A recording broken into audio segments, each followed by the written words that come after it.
Hey guys, this is Cheebs, aka Mike, and today we are going to color some gray prototypes. First thing we're going to do is we're going to get some visual references. You can see I brought these screenshots in. Beautiful. Step number 2, you want to mask this out. You can see if I hold the Alt key and click the mask, this is what our mask looks like. So we're making a folder. You can see this folder here. I'm naming it Base Paint. And inside that folder we have a duplicate of the original photograph. And we've got a levels adjustment layer and a brightness adjustment layer. And what the purpose of this is to make the gray prototype into white, because it's easiest to lay our colors down on top of a white color instead of a gray color. So you can see that's all it's doing. You can take a look and see the mask isn't quite right. So while you're here, you can just erase away or add to, as whatever you may have to do to get that looking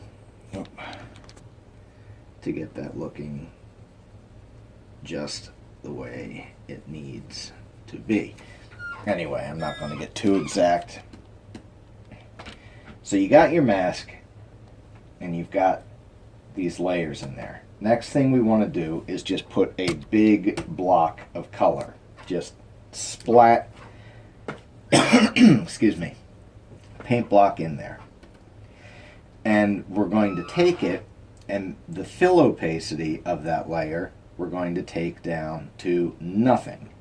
So this will free us up to do nothing but color overlay on it. So from our color overlay, we can go and we can snag the color off of our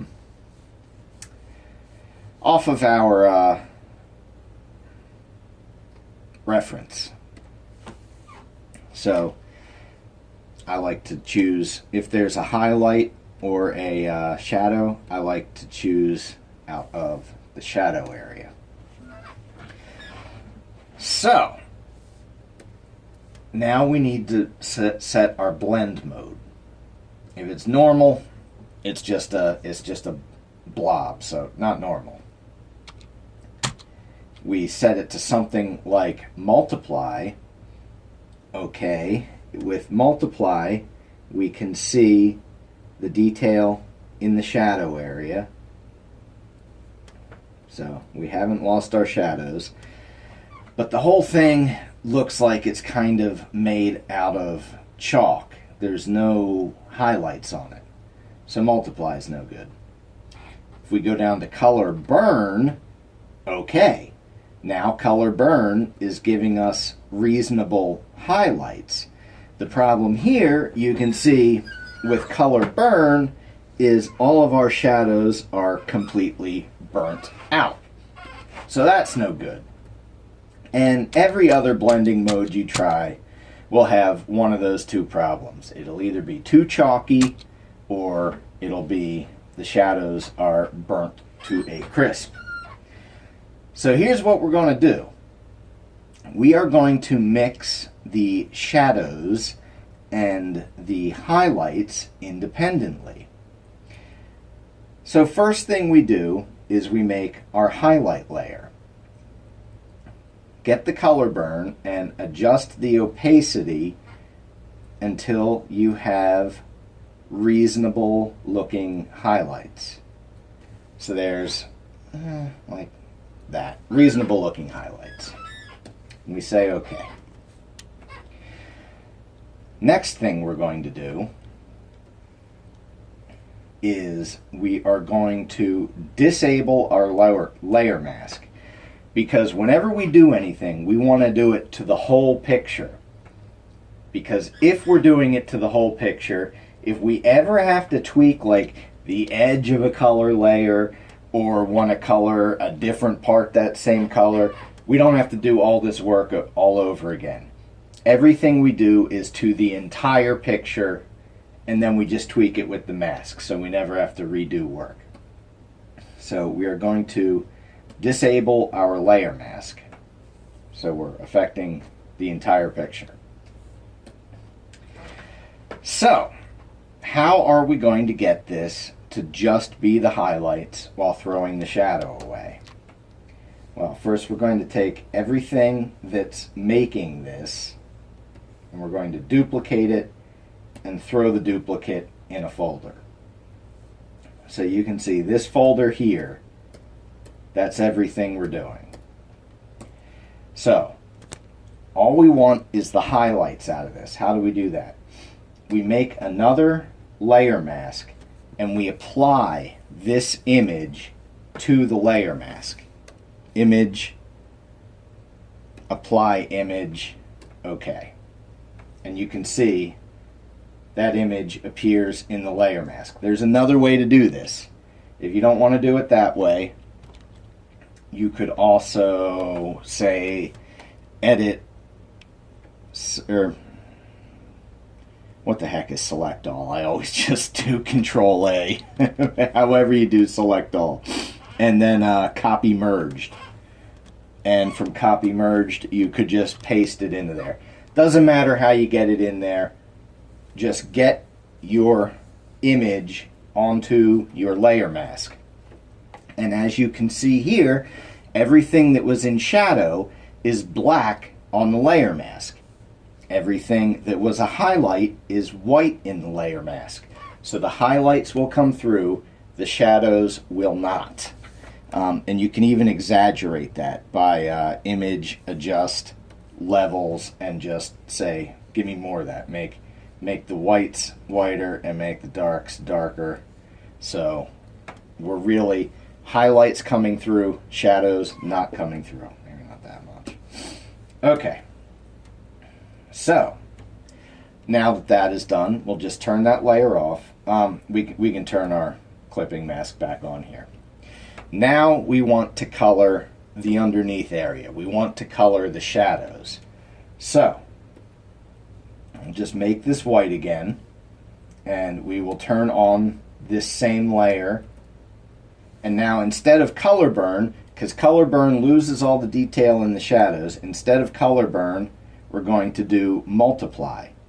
And maybe instead of grabbing this color here, which has a little too much blue in it, maybe we grab the highlight color. Now you're thinking we're coloring the shadows now. Why are we grabbing the highlight color?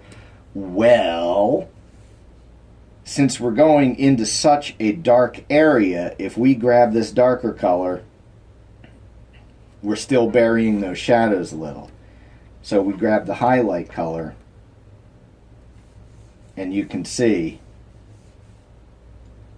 well-defined shadows, and then we turn our highlight layer back on, and now it doesn't look like chalk anymore.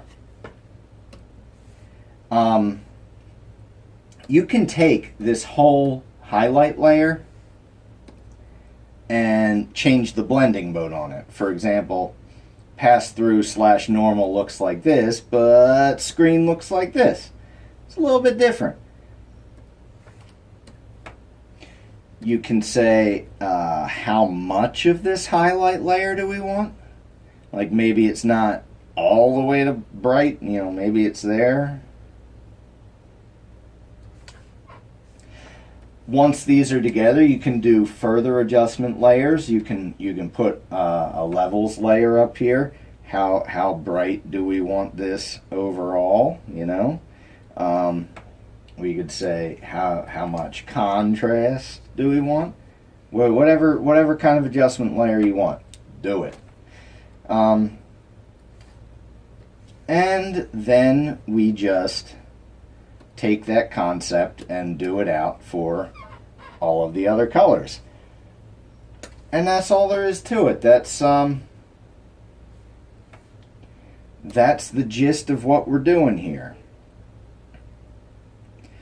It's not too hard. It just takes a lot of work.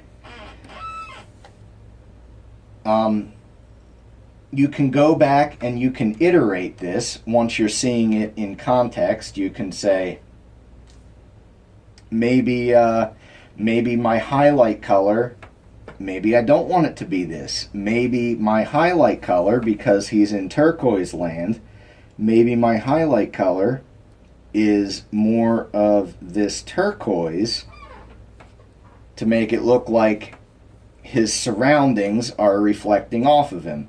You can see if I toggle back and forth, look at the highlight here, that's just straight the color off the model, or a little bit more of a turquoise light.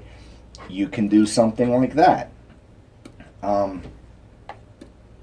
There's no reason it even has to be in the same dimension. You can, you can color the top and the bottom color completely separate from each other,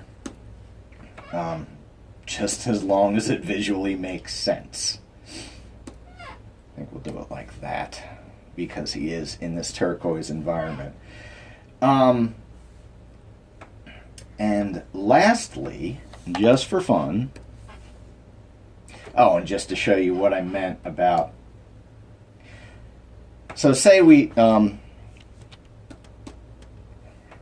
that we wanted these rectangles to be red. I don't know. Because everything we did with our red color was done to the whole image, you can see, for not much extra effort at all, bam, the red information's there. The red information already has the highlights and everything baked into it. It's that easy. So let's get fancy. I'm going to duplicate this base paint layer. What if we're doing Transmetal Wild Rider? Transmetal Wild Rider sounds like fun. Just gonna get this down to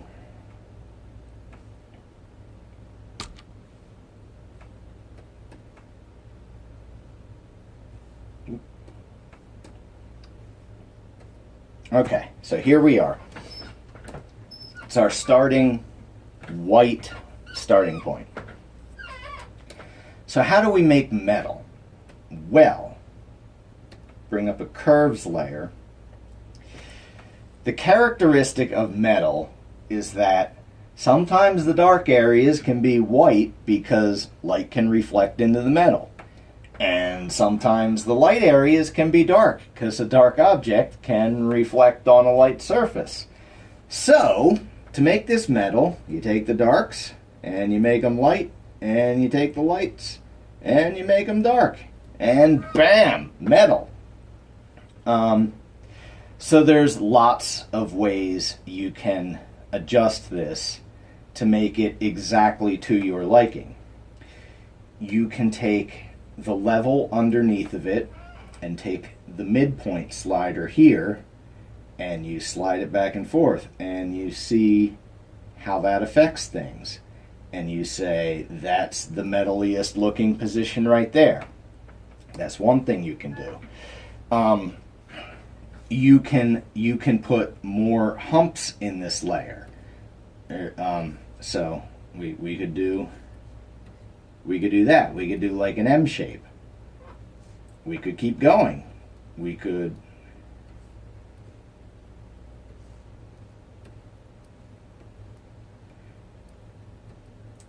do that. Now we're getting crazy. And you can see the crazier you get, you start warping these colors. So you can go right underneath your curve and put a hue saturation layer and maybe we want a little less saturation, and maybe we want whatever's reflecting to be a different hue. You probably don't want to take the saturation all the way down. That does look metal, but it also doesn't quite look like it's in the scene. So you want some of that color. You want some of that color in there. Maybe just, not all of it. The other thing when dealing with metal, any noise in the photograph is really going to be amplified. So if we come over here to the base photo that's in this folder and we do a filter noise, reduce noise, you can see that makes a big difference on your metal layer. Maybe we don't reduce that much noise though.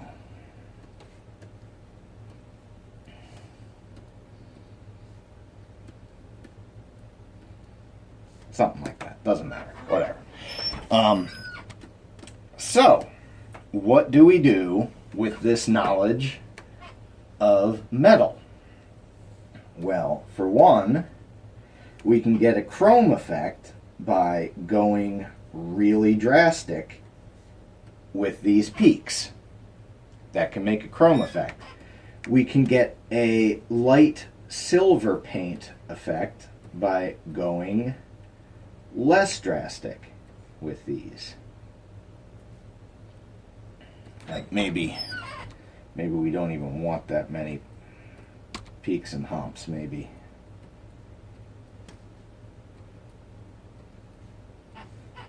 And then back here, find the right spot. Yeah, that kind of looks like silver paint.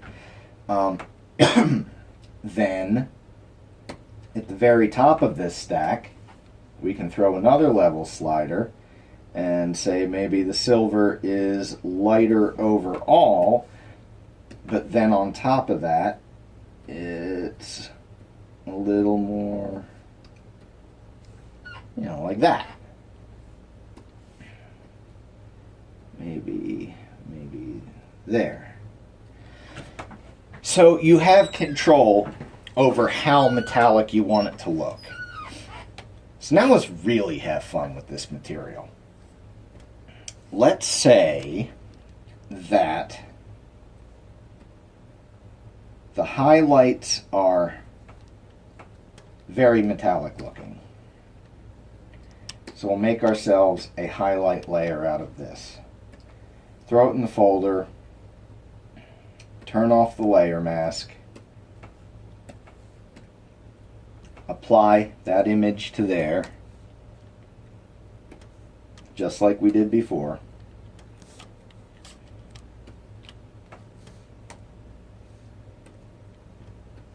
Just make it a little more dark and a little more light. Turn the layer mask back on. Okay, so these are our highlights.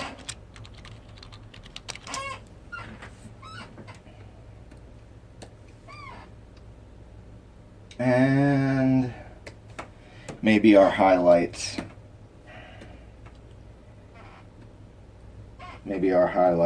are colored like this background.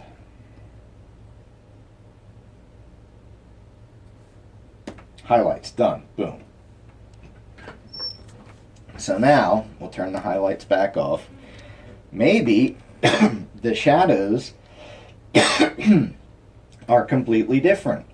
So let's make a totally different curve.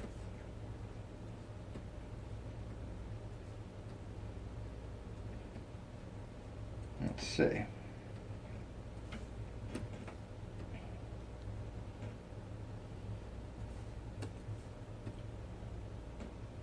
Okay, it's still metal, but it's a totally different metal. Let me make it a little more. Okay, so once again, disable that layer mask, take all this, throw it,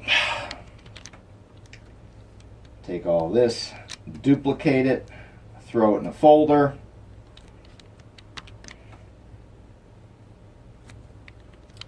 I did that way too many times.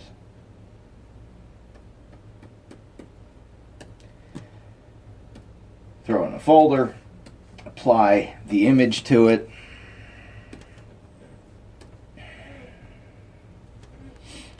Turn the layer mask back on. Intensify it. Okay. So now, this is going to be our shadows. And as such, because it is our shadows, we'll go back to the layer mask. We don't want these highlights to be what shows through. We want these shadows to be what show through. So we have to invert the layer mask. Give it a Control-I. So now you can see anything that's dark will show through on this folder, and anything that's light will not. So, maybe our shadows are, I don't know, our shadows are red. Yeah, I don't know why they're red. But our shadows are red.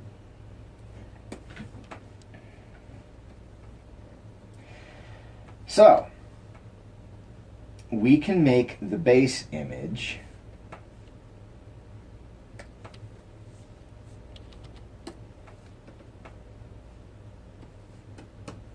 let's see. The base image is just his paint and not that dark. And maybe it's slightly metallic. Let's make it slightly metallic.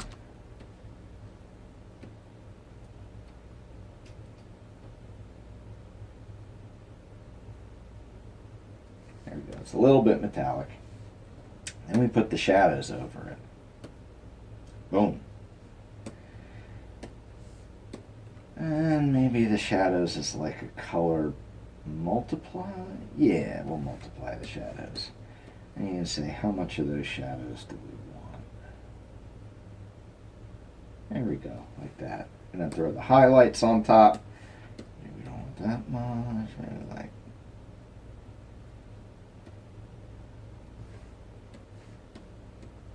Okay, after the highlights are in, then yeah, we need more shadows.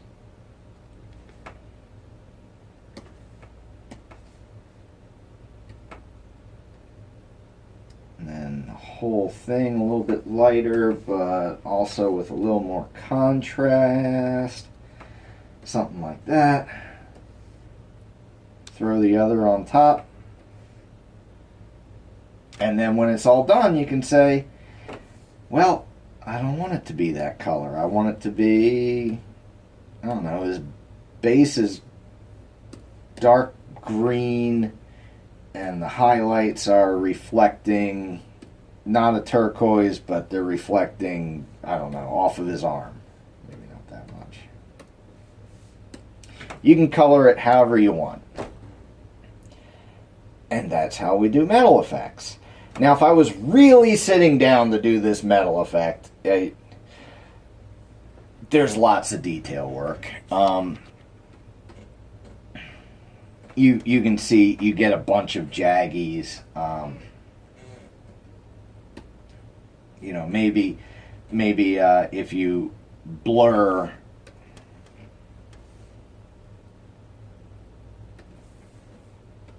Maybe if you blur the level mask of, or maybe if you, blur the folder mask of, like the highlight layer, maybe your jaggies aren't so bad.